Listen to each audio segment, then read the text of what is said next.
Bonsoir à toutes et à tous, donc chronique 81. Et dans cette chronique, je vais traiter du socialisme de marché.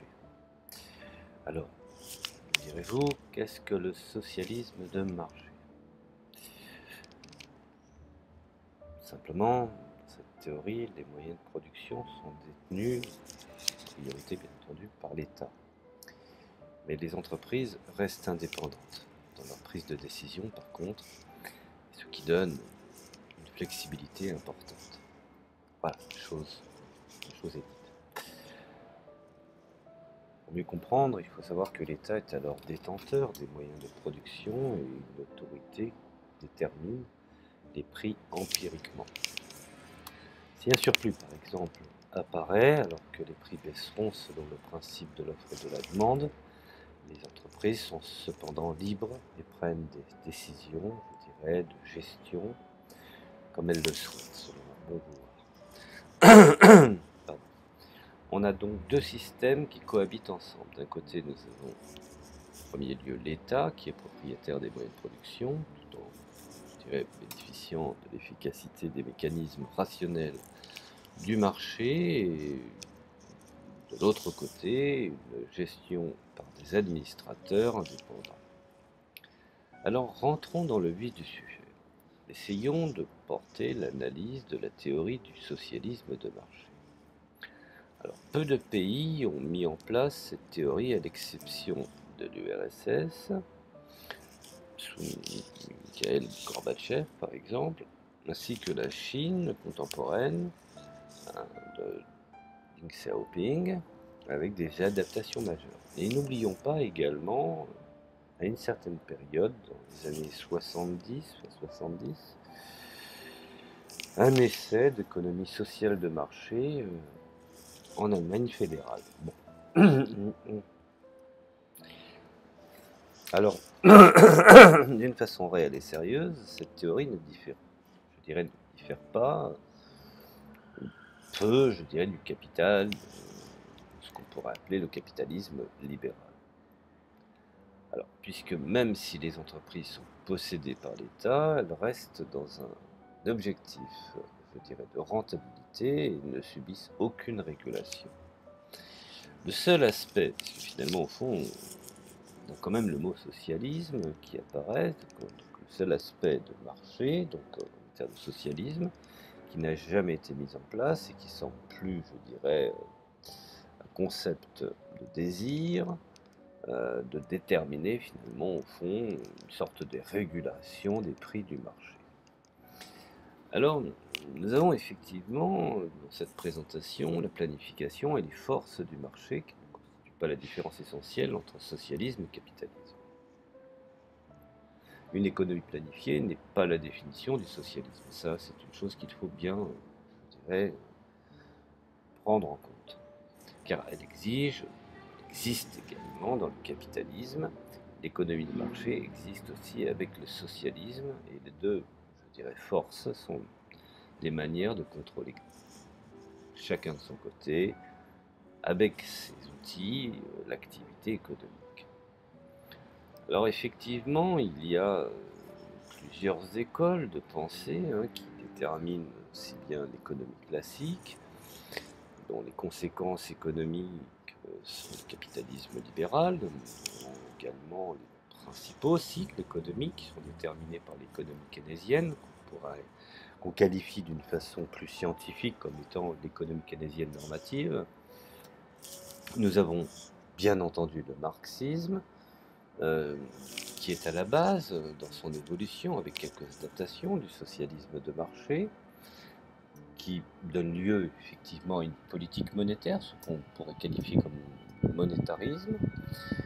Nous avons, en cas d'espèce, d'autres aménagements sur l'économie keynésienne, qu'on pourrait qualifier d'économie keynésienne positive, dont effectivement ce qui a été mis en place au sorti de la Seconde Guerre mondiale, par exemple en France, qu'on peut déterminer comme étant un système économique de la planification centralisée. Cela s'analyse avec les principaux cycles économiques, devenant finalement la courbe de Phillips. Nous avons également la synthèse néoclassique, hein. Dans le cas d'espèce, on pourrait appeler ça le mercantilisme, ou dans sa doxa économique, bien entendu, l'hypothèse du revenu permanent. Nous avons également une autre école très connue, qui se nomme l'école autrichienne, qui est partisan de la thérapie de choc, reprise également par l'école de Chicago, ce qu'on qualifie également de consensus de Washington, où dans les principaux cycles économiques, on détermine les attentes rationnelles, la cohérence temporelle, l'accélérateur financier, et bien évidemment l'hypothèse d'instabilité financière. Bon. Dans ce cas d'espèce, nous avons les théories de la croissance et du commerce. Alors dans la théorie de la croissance et du commerce, chaque école, je dirais, a sa propre conception de la chose et son propre domaine d'influence. Nous avons la croissance néoclassique, qui est en fait la recherche de la rente et l'efficience du marché. Nous avons la théorie de la nouvelle croissance, le choix rationnel déterminé par ce que prétendait justement enseigner Adam Smith, également, je crois, repris, pour ne pas dire de bêtises, Ricardo, sur la main invisible. Nous avons la destruction créatrice, ce qu'on appelle le droit de propriété, et par voie de conséquence, c'est une forme de marginalisation des outils économiques. Nous avons de l'autre côté l'autorité de la loi et la charge fiscale excédentaire, qui automatiquement, dans ces outils, utilise ce qu'on pourra définir comme étant la sélection adverse. Nous avons d'autre part également la loi d'Okuhn.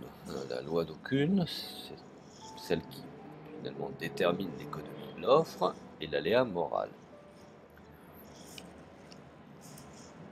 N'oublions pas que nous avons le modèle également de Heckscher-Ohlin, qui est ce qu'on appelle la théorie de l'utilité escomptée.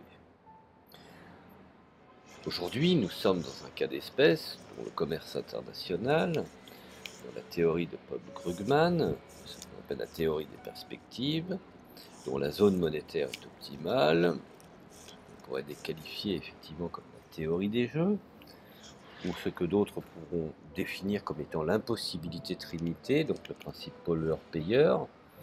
Je vous renvoie aux accords de Kyoto à ce niveau-là, et la parité du pouvoir d'achat, bien entendu. Donc, dans cette définition, c'est une chose qui n'est pas, je dirais, à prendre avec, je dirais, des outils trop complexes. Le socialisme de marché est en fait une forme de régulation à travers l'État, tout en garantissant effectivement le mode d'indépendance des acteurs principaux et dont l'État a la responsabilité d'être une forme d'arbitre. Voilà, je vous fais une petite vidéo rapide pour vous donner des explications avec certaines règles, certains outils qui sont utilisés. Voilà, je vous remercie de m'avoir écouté et je vous dis à la prochaine chronique.